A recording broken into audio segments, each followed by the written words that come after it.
এই মুহূর্তে আমরা রয়েছি ভীমবালি থেকে লিঞ্চলি যাওয়ার ঠিক মাঝখানে। এই দেখুন পাহাড়ে চারটা পথ, আঁকা বাঁকা পথে উপরে উঠে যাচ্ছে। আর এই হচ্ছে নিচের দৃশ্য।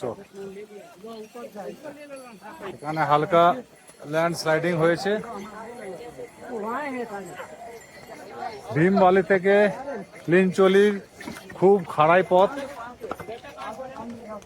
বর্তমানে রাস্তার অবস্থা খুব খারাপ, সাথে রয়েছে ঘোড়ার উপদ্রব।